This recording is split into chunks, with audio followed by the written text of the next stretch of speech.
او بل حفاظت د روایت علت روایت علت د هغه حفاظت دا ما ته فائدہ او دریم حصول د اجر تبلیغ دی خلق تدابیر رسیږي نو دا ما ته فائدہ څلورم نبی رسول الله سلام باندې د کثرت دروس سبب دا تصنیف نبی رسول الله سلام باندې با خل دروس جاری او پینځم د پیغمبر علیه الصلاۃ والسلام دعا مستحب او ګرځم چې نذر الله امرا سمع مقالته د نبی رسول الله والسلام د دعا مستحب او ګرځم دا غیر دعا مستحب وشي او شپږم تحفظ د شریعت ذکر دا تصدیق حکم نو احادیث دا دین دی احادیث شریعت دی نو تحفظ د شریعت او د دین په ورته او ما تبع اجر د حفاظت د سنت ملاوي د نبی رسول الله والسلام د سنتو داغه حفاظت وشي او امدارنګا بل واسطه نور طالبانو ته په دې کې فائدہ ده ځکه فائدہ وداره چې د تصنیف جوړ کما نو طالب په تکلیف او د مشقت نه خلاص طالب بغرزیدل احادیث په چې احادیث به لټوله چې دا حدیث صحیح دی او دا سقیم دی او اوس چې ما تصنیف جوړ کړ نو ما ورته طالب جان ګرځما صحیح مسلم راوهله ما پکې ټول احادیث صحیحه مرفوعه صحیح ذاتی جمع کړی دي نو تاسو د تکلیف کولو او د غشت د گذر سوچ او فکر کولو حاجت ضرورت سره نشته نو طالبانو ته پکې فائدہ او محدثینو ته پکې فائدہ ده نور غیر خلکو د طالبانو ته فائدہ ده او محدثینو ته او د محدثینو ته فائدہ ده چې هغه ته د اسباب او د علل د احادیثونو بحث مکمل او هغه په احادیثو کې بحث کوي اسباب بلټې دي حدیث کې دا علت ده پټ علت دا پکې موجود دي او همدارنګه د دینه ما سوا شراحتم هغه ته پیدا ملایي ځکه هغه ته د شرح نوبت ملایي ما تصریح جوړ کړ هغه په سبانه شرح کول وڅ چې شرح کوي په صحیح مسلم باندې به شرح کوي ما ورته تصریح جوړ کړ کتاب می جوړ کړ په دې باندې شرح هغه ته نوبت ملایي او مصنفینو ته فائدہ رسي مصنفینو ته فائدہ ذکر رسيږي ځکه ما کتاب جوړ کړ زما ترتیب ډیر ښه او خاصه ده مصنفین مدینه ګټه واخلي د دې حسن ترتیب نه بده سبق چې کتاب جوړه داسې مرتب مدون مختصر به جوړه لکه څنګه چې امام مسلم کتاب جوړ نو امام مسلم رحمه الله ما ته پکې ګټه دا ډېر پیدا زمانه ما سوا طالبانو ته په ګټه شتا زمانه ما سوا محدثینو ته په ګټه شتا شراح ته په ګټه شتا مصنفینو ته په ګټه داشته وسوي اسباب ډیر دي الا ان جمله ذلك مختصر د دې بیان هغه دار ټول بیان درته نو کو خبر کو دیږي په مختصر بیان دار چې دې د توضیح کو الا ان جمله ذلك دا الا راغلی دا حرف استثناء او استثناء یو متصل ده او بل منقطع ده که مستثنا متصل شي نو تقدیر د عبارت بدل شي دا و چې لا اذكر الوجوه كلها طول وجوه نه ذکر کوم ولی لطول البيان ذکر بیان دي الا خلاصتها ومختصرها مگر خلاصه د بیان مختصر د بیان هغه ده چې ان ضبط القليل ايسر ان ضبط القليل من هذا الشان واتقانه ايسر على المرء او کچته مستثنا منقطع شي نو به معنا د کلام داسې کیږي چې لا اطيل الكلام بذكر هذه الاسباب تا کلام نو وګدوم په ذکر د دې اسباب على وجه التفصيل چې د تطول بیان لا اطيل الكلام بذكر هذا الاسباب على وجه التفصيل لكن مجمل ذلك لكن دې مجمل او خلاصه دا ان ضبط القليل من هذا الشان واتقانه ايسر على المرء من معالجه الكثير. دې هغه مختصر او خلاصه. امام مسلم رحمه الله بیا د دې مختصر د دې اسباب نه یو سبب ده. یو سبب دا دی چې علم حدیث د دې لږ او چې مضبوط یاد دا د ډیرو یادولو نه او ډیرو پسې کېدلو نه دا آسان، هر چا ته آسان او خاص کر په دې د هغه چا باندې چې عوام دي بیچاره هغه د احادیثو نه سره خبر قبل سو وته اطلاع ورکی بل سو کی خبر کی لوري راخدا او خپل د دې احادیثو نه خبر دانه. نو و زما اراده ده چې احادیث صحیح راوړم کله راوړم او کډیر حدیث راوړم او هغه چې صحیح وي صحیح ضعیف ټول جمع کوم نو د دې نه دا خره چې دلک راوړم. البته کله کله ډیرم راوړم هغه ډیر کې فائدہ به پکې موجوده وي. مکرر احادیث راوړم هغه فائدہ به پکې موجوده وي ځکه په ډیروالي کې منفعت شته دا د متابعات او په شواهدو کې راوړم مشاهداتو کې دا راوړم او کله تکرارم کوم ډیر راوړم دا عوامو ته نه دا هغه خلکو ته راوړم چې هغه په احادیثو کې بیدار وي. احادیث علم الله تبارک وتعالى دا ورکړي وي. د حدیث په اسباب باندې کوي، د حدیث په علت باندې کوي چې په دې حدیث کې خفي علت دی په دې باندې دا کوي. ځکه امام مسلم وایي چې مقصود اصلي د دې علم حدیث نه هغه تحقیق د متن چې د متن تحقیق د سند تحقیق کوي. په حدیث کې علت ولټاوه یو معنا د په حدیث کې چې هغه معنا تقاضا د ضعف د حدیث کې ظاهرا معلومي کې حدیث کو ټیک ټاک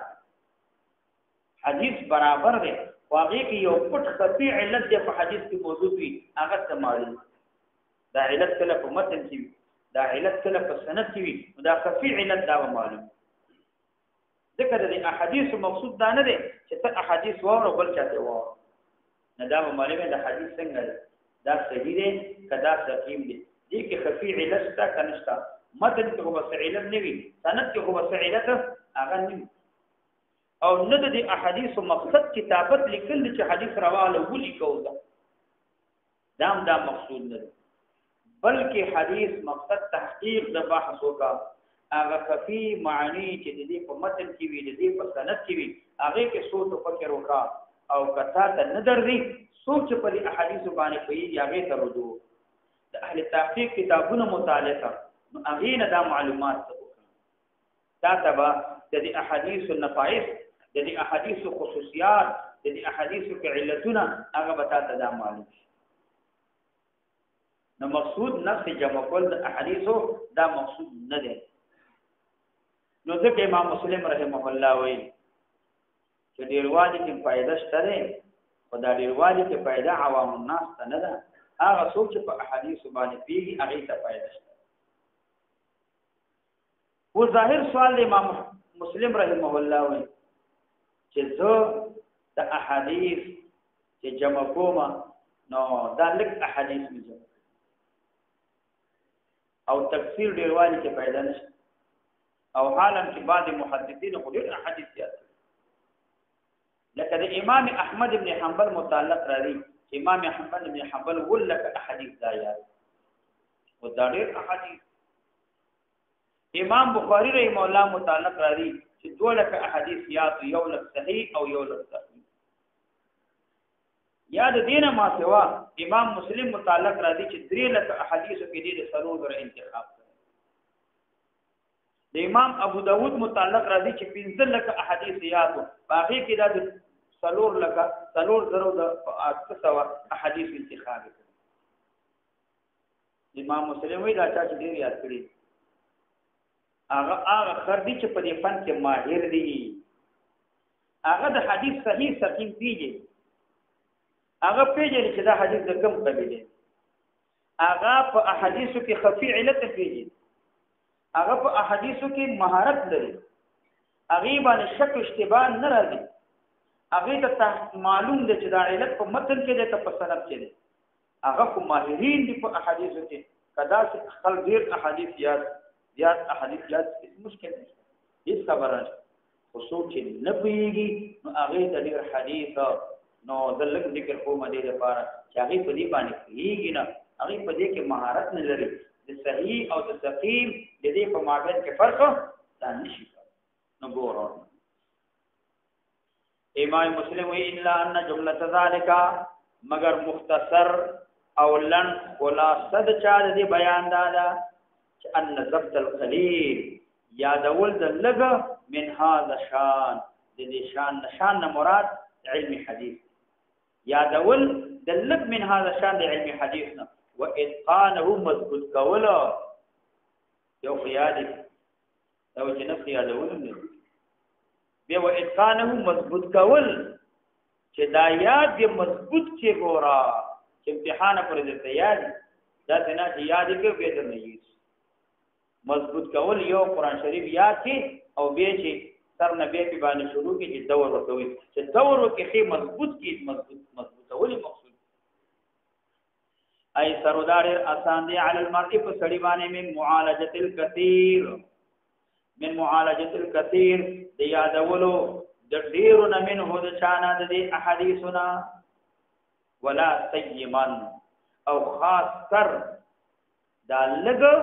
دا ډیر آسان دی د ډیرونه عند من فنز هغه چا باندې لا تمیز چې نوی تمیز عنده د دې فنز باندې په مابین د صحیح او د چا کې د سقیم او د صحیح کې د ضعیف او قوي کې د دین مراد هغه عوام هغه علما دي چې دا کوم من ذکر کړو نو دا د حفاظ متقینین او د دې په شان ته نوی بلکې دا کمزوري عوام نه مراد یوازې دغه عوام شنو سودیان کې مراد نه دي چې په اسمانه خبر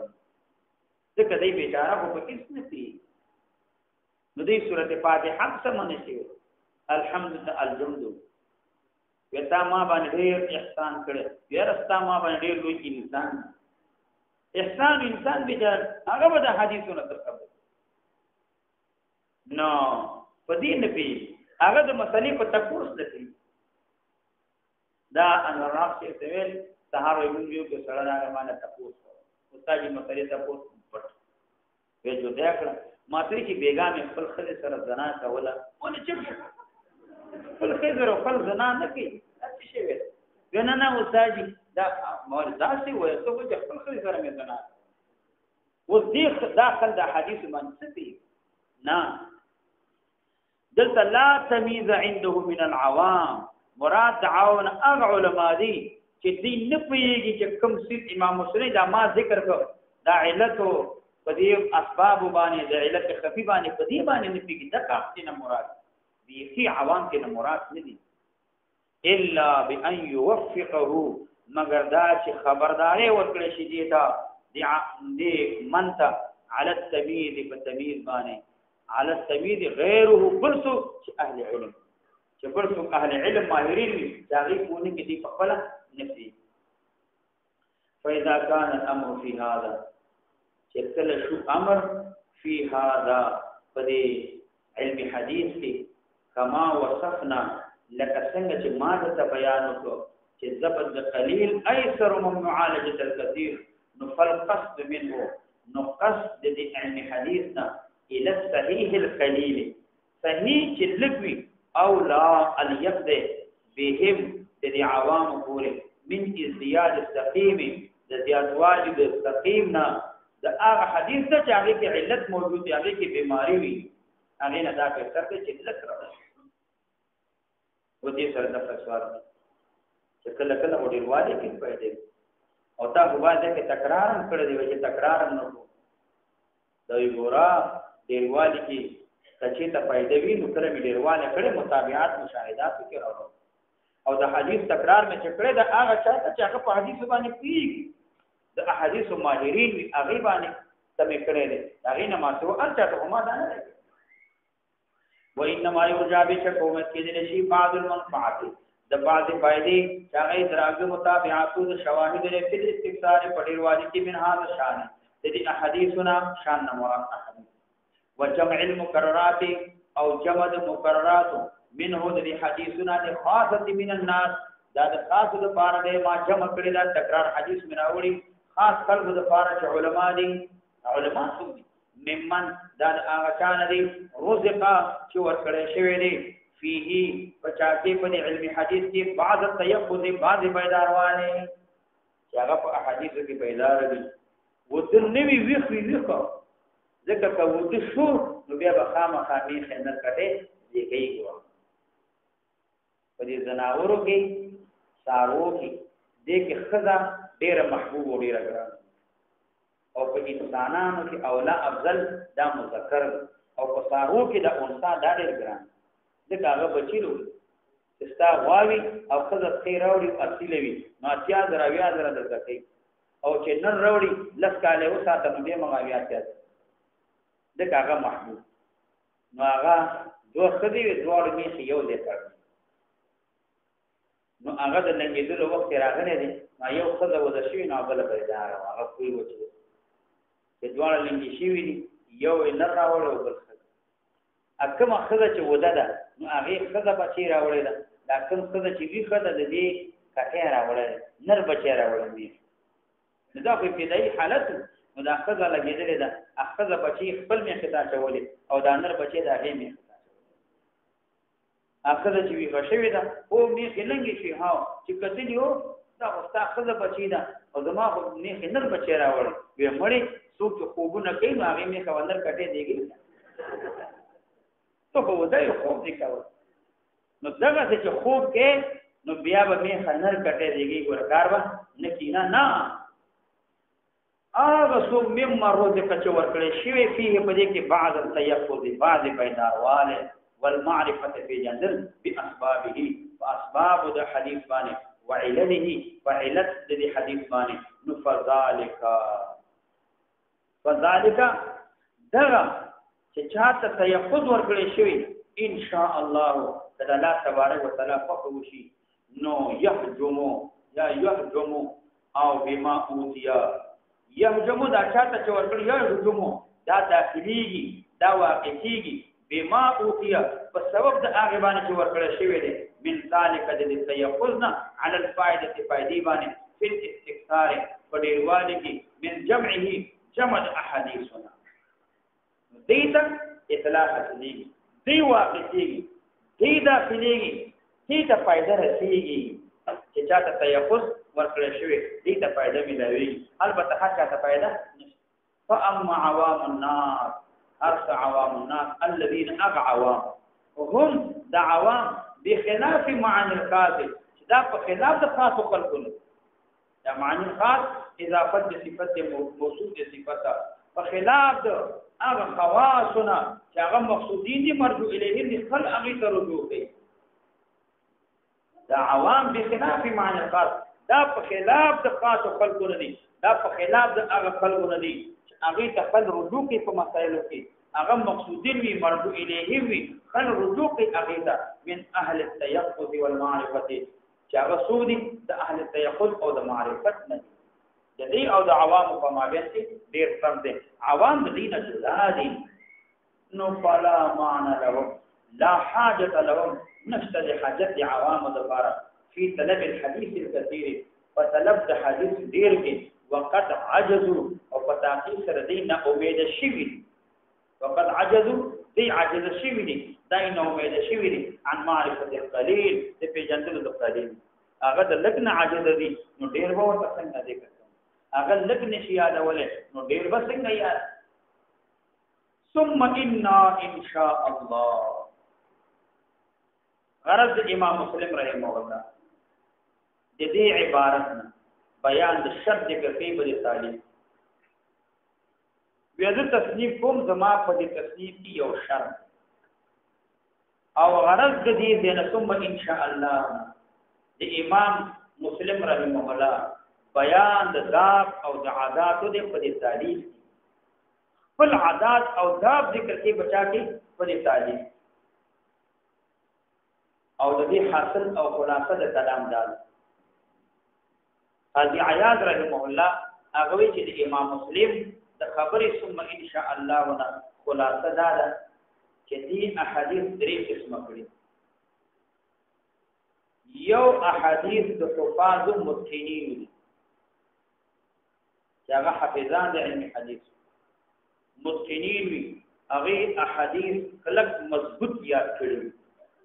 د اوله درجه. او دویم نمبر کې احادیث د هغه چا دي چې موصوف په حذف او اتقان باندې نوي او سره د دینه اهل ستر او صدق او تعقید علما وي. معنا دا ده چې دې راویان صادقان او د دې احادیث علما او الله خلاف باندې کړي مشهوري راویان علما. دریم نمبر کې احادیث د هغه چا چې علما او اجماع کړي وي یا اکثر علما هغه اتفاق کړي د دې په تهمت باندې چې دا راویان دا متهمین. نو درې قسم احادیث دا راوړي. نو امام مسلم رحمه الله شروع په اول باندې چې د حفاظ متقنین کوم احادیث دي نو دا ذکر کړي. کدا اول نو په دویم نمبر د اهل ستر او د صدق او طاعات العلماء د دې احادیث راوړي، خدا په استشهادات کې راوړي، متابعات کې راوړي، په اصول کې نه راوړي. اول نمبر حدیث دی. دویم نمبر حدیث کا اول نو راوړي او په اصول کې نه راوړي، ترجمه الباب کې نه ثابتې، بلکې دا راوړي او په مشاهدات کې راوړي، متابعات کې هغه راوړي. او پاتې شو دا دریم نمبر چې دا حدیث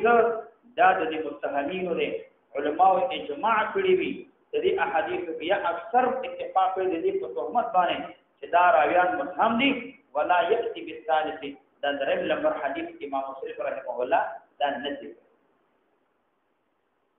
نه دا ذکر کوي نه. نو دا وایي چې زه احادیث ذکر کوم د اول نمبر باندې ذکر کوم چې کوم د حفاظ مسلمین هغه احادیث. نو امام مسلم وایي خپل یو شرط ذکر کوي.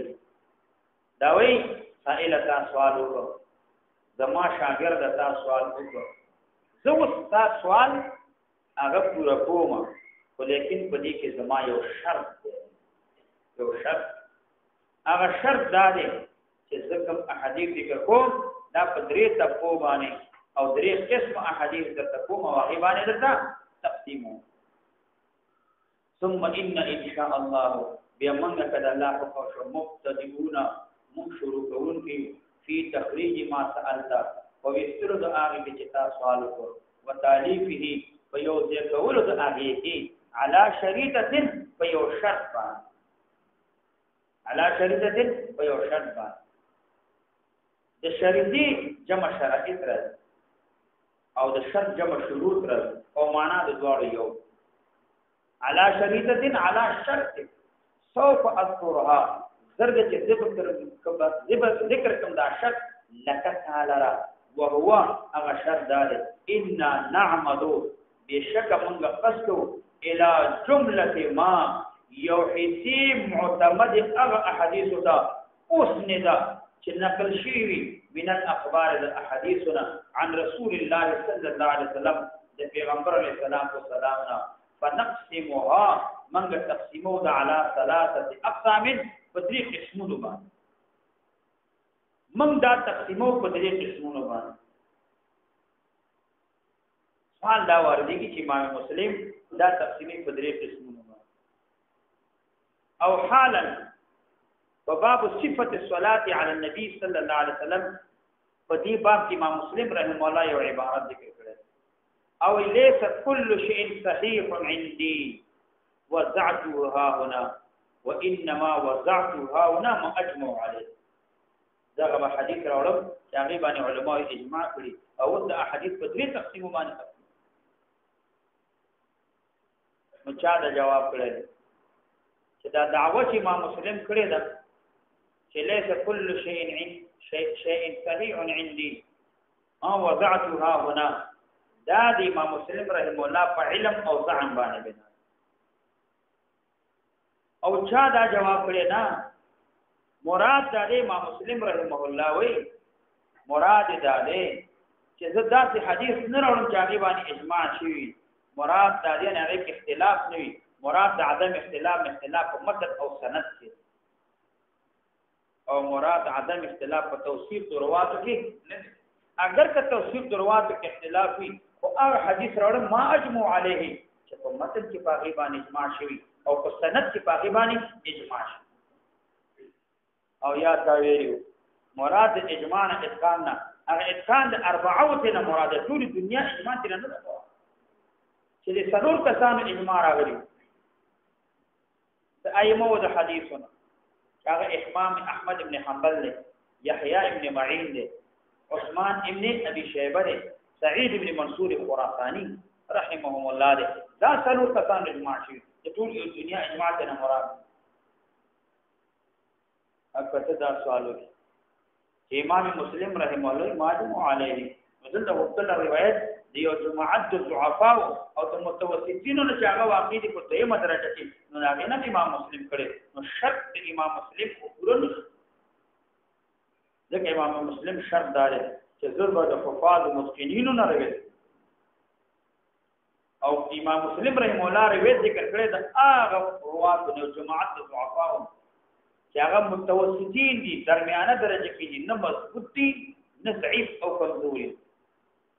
او هغه واقعي په چا کې دویمه درجه کې چې دویمه درجه کې راځي امام مسلم شرط دی کېږي نه امام مسلم شرط صحیح نه علامه ابن صلاح د دې نه جواب ورکړ مداوی دینه مراد دا چې دا د بل چا په نيز باندې ضعیف وي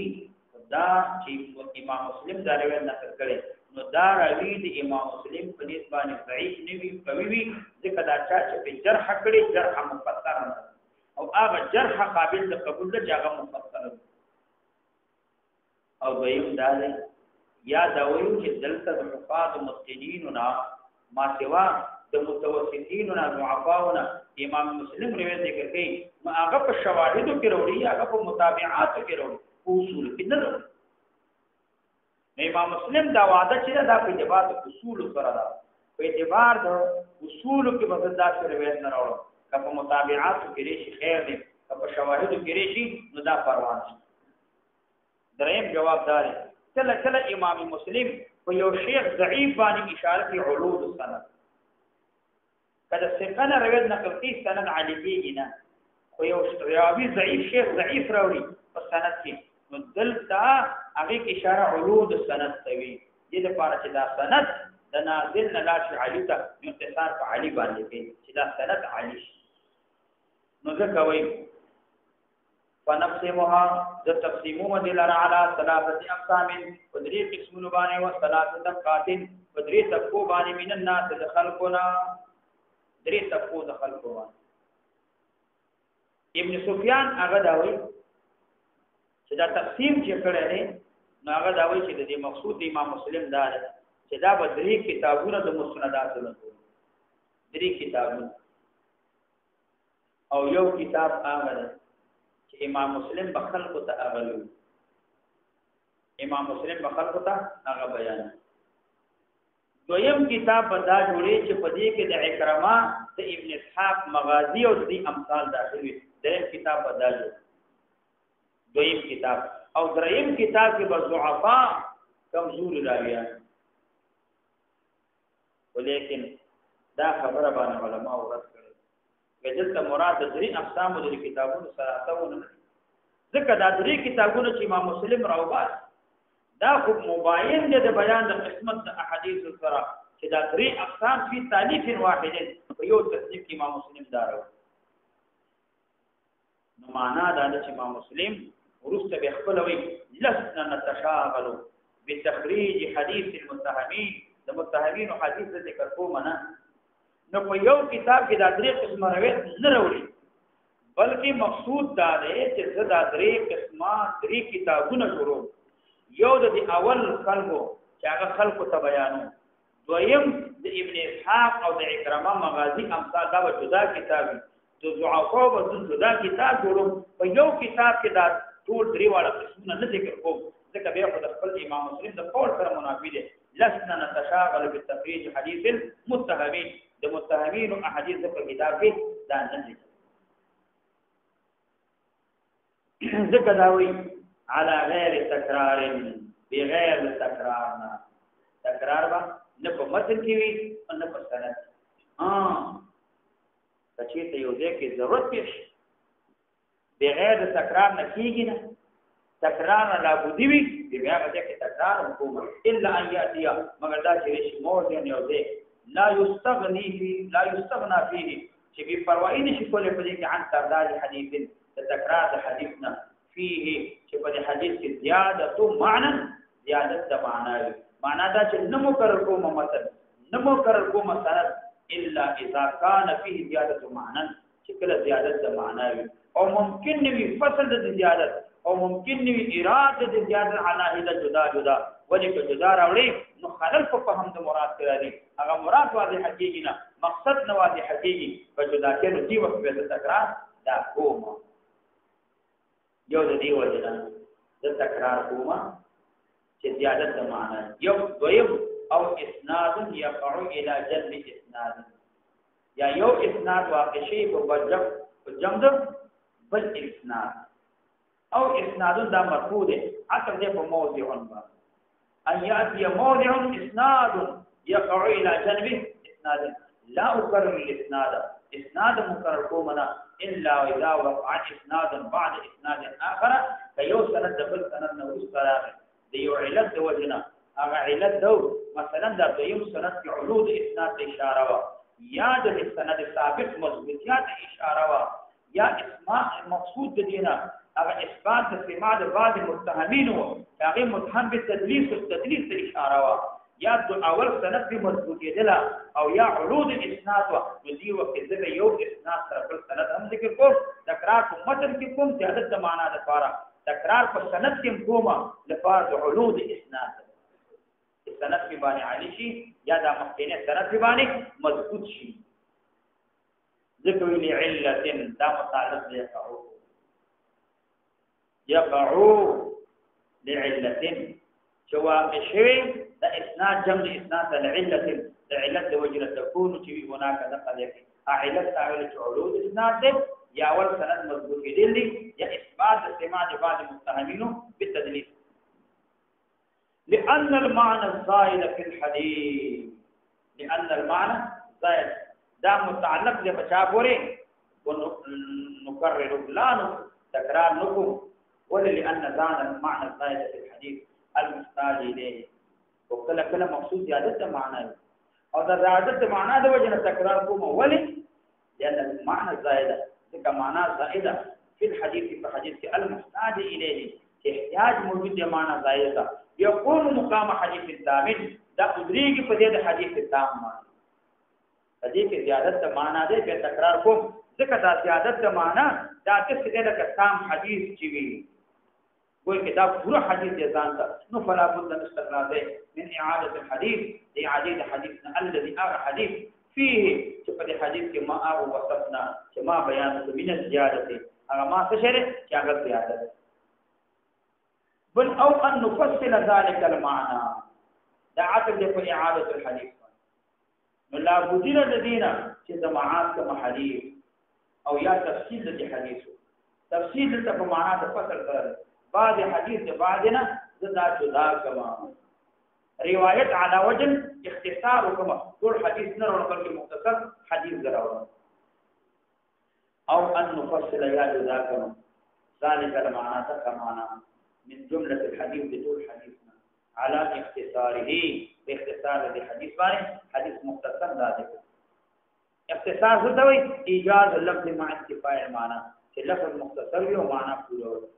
او سوی رد الكلام القليل ان رد الكلام الكثير الى قليل كلام قليل كثير ترتي او په دې کې معنا د كثير په دې قليل کې معنا د كثير دا موجود دی جملې د حدیث نا نزد دا کومه دا معنا د ټول حدیث نه علی اختصاره خو اذا امکان اختصار ممکن وي چې ممکن وي بیا د لوګوت حدیث نه امکان وي مزه لګي کما دا جمله ټول حدیث نه لږ حدیث دا جدا کو لیکن کله کله دا شي چې د ټول حدیث نه لږ حدیث جدا کول دا سخت یکی او که جدا کې خلل لازم نو به خبره ده چې جدا کوما ټول حدیث ذکر ټول حدیث هغه ذکر بیا به ټول حدیث دا ذکر کوي اوس روایت راغله دي په دې مسله کې اختلاف چې بعض حدیث ذکر کوي او بعض نه ذکر کوي دا ذکر کول دا اصل بعض منع مطلقه دی دې روایت نقل کول دا بالکل جائز نه دی ځکه دې روایت په معنا جائز نه وي نو لهدا جدا کول د بعض حدیث او حدیث نه دام جائز او بعض وی دا منع دی اگر که روایت په معنا جائز وي دا هغه صورت کې چې دلته دې سړی یا د دینه ماسوا به تمامه د دینه مخکې دا حدیث پورا ذکر کړی کوم مخکې دی راوی چې روایت کوي دی یا بل چا پورا ذکر کړی او ته نه اختصار کې جائز دی کچا پورا ذکر کړی نه نو ته نه اختصار کې نه دا جائز نه اگر کدی معنا د روایت دا منع وي روایت بل معنا جائز نه دی او به کوم مخکې پورا حدیث ذکر شي اختصار دا جائز او یو جماعت علماء مطلقاً دا جائز دی هغه جائز قاضی عیاض رحم الله د دې نسبت امام مسلم ذکر دی دا وما هو الحق فريد جمهور علماء ومحققين دا اصحاب الحديث او د فقه الاصوليين په نسبانه هغه دا وي کسړې پیږي په دې باندې عارف لپاره جائز یو سړی په دې باندې پیږي چې دا لږ حدیث د ټول حدیث نه راغلی شي او دا کوم چې پرې بدل شي دا متعلق دې سره نه دی دا مقصود دغه جمله چې تار اخستي هغه نور دې سره متعلق ده نه بیان کې خلل هم نه راځي او امدارنګه د حدیث د پرې بدل د دې په معنا مقصد کې خلل ده نه راځي برابر خبره چروي د معنا جائز دي ته جائز مخکې تام ذکر شوی کا ذکر شوی نه وي ولیکن هغه صورت کې چې تابانه خلق امت هم نه لري او روایت تام شوی چې ویریږي تاسو دا روایت دوباره ناقص ذکر کما نو ما باندې په خلق امت لګی دا حدیث کې زیادت نقصان کله زائد ذکر کوي او کله نقصان یا تهمت در باندې لګیږي دا نسیان په غالب یا تابانه تهمت لګیږي د غفلت دا غافله دي کله حدیث پوره ذکر کوي کله نه ذکر کوي دا په باندې پی یا قلت د ثبت در باندې تهمت لګي چې حدیث یاد نه لري کله یو شان د ذکر کوي بل نو اوس نقصان دا جائز نه بیا با حدیث کې نقصان نه کې پوره حدیث به ذکر کوي او کدا تهمت در باندې نو د خپل مقصد د پاره حدیث ذکر شوی دی کله ذکر شوی نه دی ته حدیث مختصر ذکر کوي خلل کې بیان نه راځي معنا کې نقصان نه راځي او بیان کې خلل نه راځي مقصود کې خلل نه راځي دا ذکر کول په دې جمهور محدثین باندې جائز دی او چې کله عارف وي په دې باندې وي چې حدیث یې متول مخما مختصر ذکر کوي د خپل مقصد ولكن تفصيله امام شرعي لیکن تفصیل د حدیث جدا کول ربما ډیر والی عصر غران وی من جملته د مجموع حدیثنا واعادته دا مبتدا ده نو اعاده د حدیث بهيئته فهيئت د حدیث باندې اذا ضاق دلچ تنشي ذالک دا جدا کول ذالک دا تفسیر او جدا کول اسلمو نو فاعادته اسلمو نو اعاده حدیث په خپل هيئت باندې څنګه راغله اقصد حدیث نقل کا اسلمو دا ډیر سالم دا ډیر خبره ده بیا دغه څه د حدیث دانا فاما ما وجدنا هر حدیث چې موږ مندو کوه نه بدن به پروايي من اعادته د اعاده دي حدیثنا بجملته د ټولنا خلاصه ته پیدا کول من غیر حاجت منا غیر حاجتنا تمن الیه لا نتولى نغرقو فعله او فعل ذي اخلاصه دي بدو بتفصيل ذکر کونا بلکې موږ په جمله ذکر کوو ان شاء الله تعالی کدا الله تبارک وتعالى فقوشي معنا دا ده موږ ته دې کیږو دا به ټول معتو نه بلکې مخصوص سره کوم تعلق لري امغه ذکر کوو بلکې ټول حدیث دا نه ذکر کوو فاما القسم الاول اللهم صل وبارك وسلم